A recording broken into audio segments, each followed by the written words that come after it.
Choice झालेली आहे.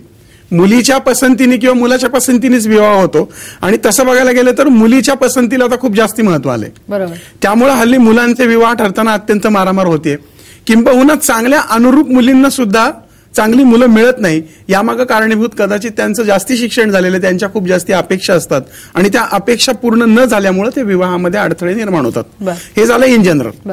ज्यावेळेस आम्ही कोणत्याही पत्रिका पाहायला घेतो त्यावेळेस एक ठराविक प्रश्न नेहमी असा समोर डोळ्यासमोर येतो की खूपच बारीक बघायचं, चिकित्सक प्रवृत्ती, असाच मुलगा पाहिजे, तसाच मुलगा पाहिजे, करिअर खूप ओरिएंटेशन आहेत, करिअर ओरिएंटेड खूप असतात. काही मुली फार अगदी 35 वर्षाच्या झाल्या तरी त्यांच्या करिअरकडे लक्ष असतं.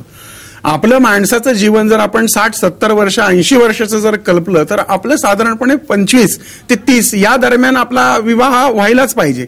कारण त्यानंतर जी मुलं बाळं होतील ती तुमच्या हाताशी येतील. पण मग करिअरच्या नावाखाली ज्यावेळेस आपण खूप शिक्षण घेतो, मी असं म्हणत नाही की त्यासाठी तुम्ही शिक्षण घेतलं नाही पाहिजे किंवा तुम्ही तुमच्या करिअरकडे दुर्लक्ष केलं पाहिजे, असातला मुळात विषय नाहीये. पण माणूस जेव्हा जन्म घेतो त्यावेळेस सांसारिक जीवन हे प्रत्येक माणसाला हवंच असतं. पण एखाद्या स्त्रीला सांसारिक जीवनात इंटरेस्टच नसेल, तिला फक्त जर करिअरच करायचं असेल तर त्याला आपण काही बोलूच शकत नाही. पण वेळेत विवाह होणं म्हणजे 25 ते 30 या वेळेमध्ये मनाजोगा पाहून आणि कुठेतरी कॉम्प्रोमाइज करायला शिकलं पाहिजे. कुठेतरी अनेक जे फाटे फोडले जातात, असं मी तुला सांगतो अनुश्री, माझ्याकडे मी अशा मुली बघितल्या आहेत की बुटाची नीट नाडी बांधता आली नाही म्हणून नाकारलं. का तर म्हणे चहा बशीतून पित होता, म्हणे बशीत चहा ओतून पित होता. आता ही काय कारण आहेत. ग्रामीण भागामध्ये गेलो की असं म्हणतात की त्याला शेती नाही, काय शेतीशी लग्न करायचंय. काही ठिकाणी असं पाहण्यात येते की नाही त्या मुलाची आई थोडीशी उलट पालटे बोलली, तुला काय आईशी लग्न करायचंय. तात्पर्य काय की कुठे ना कुठेतरी कॉम्प्रोमाइज केलं पाहिजे.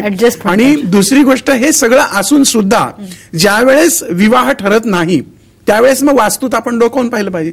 सर, आपण वास्तू डोकावून पाहूया, त्याच्याविषयी पण बोलूया. आपण फोन घेऊया. आपल्याला पवार यांचा फोन आलेला आहे पुण्यावर ना. बोला पवार, तुमचा प्रश्न विचारा.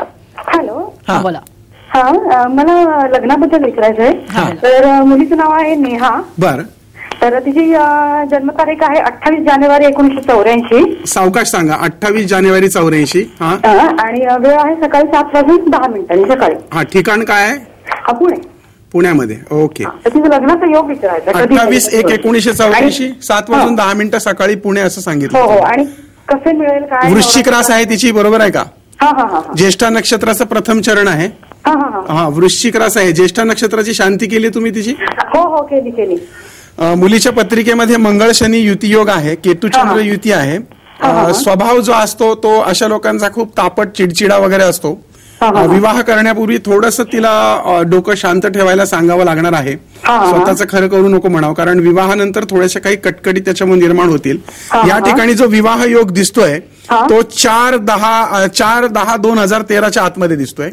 4/10/2013 आतमध्ये विवाह होण्याची शक्यता दाट आहे आणि त्यातल्या त्यात फेब्रुवारीमध्ये ती शक्यता जास्ती होते. जर 2013 या महिन्यामध्ये जर झालं नाही तर मग डायरेक्ट साधारणपणे 2014 एंडला विवाह होऊ शकतो. होणारा जो मुलगा आहे तो रंगाने गोरा असेल, गवाळ म्हणजे फार गोरा नाही, त्याचा चेहरा गोल असेल, नाक थोडंसं वेगळंच असेल, दाताचे थोडीशी ठेवण वेगळी असेल, गाल साधारण गोबरे असतील, डोळे बारीक असतील, डोळ्याजवळ त्याच्या तीळ असेल, त्याच्या पोटावर उजव्या बाजूला जन्मकोण असेल, 3 अक्षरी नाव असेल, त्याच्या नावाची सुरुवात RMSKPV किंवा N असेल, त्याची उंची साधारणपणे 5 फूट 7 किंवा 8 इंच असेल, तो बौद्धिक क्षेत्रात बँकिंग, फायनान्स किंवा इंजिनिअरिंग रिलेटेड काम करणार असेल. तुम्ही मुलीचा विवाह ठरल्यानंतर आम्हाला जरूर कळवा. नक्की. एवढे तुम्ही डिटेल्स दिलेले आहेत. आपण ह्याच्याबद्दल बोलत होतो की जर का विवाह ठरत नसेल तर त्याचा वास्तूशी कशा प्रकारे संबंध असतो? 100% त्याचा ज्यावेळेस अनुरूप मुलगी असतात आणि जमतच नाही विवाह, कॉम्प्रोमाइज करायलाही तयार असतात, त्यावेळेस आपण थोडंसं वास्तूकडे डोकावलं पाहिजे. ज्यावेळेस ही मुलं नैऋत्य कोपऱ्यात शयन करतात, नैऋत्य कोपऱ्यामध्ये झोपतात, त्यावेळेस त्या मुलांच्या विवाहामध्ये बऱ्यापैकी अडथळे येतात. आणि म्हणून नैऋत्य कोपऱ्यात शयन नाही केलं पाहिजे. एखादा हॉल आहे आणि त्या हॉलच्या नैऋत्य कोपऱ्यामध्ये जर तो मुलगा झोपत असेल तरी सुद्धा त्या मुलाच्या किंवा त्या मुलीच्या विवाहामध्ये अडथळे येतील. मग त्यांची झोपण्यासाठी आयडियल जी दिशा असते ती म्हणजे वायव्य कोपरा. आणि वायव्य कोपऱ्यामध्ये किंवा ईशान्य कोपऱ्यात जी मुलं मुली झोपतात त्यांच्या विवाहामध्ये बाधा येते.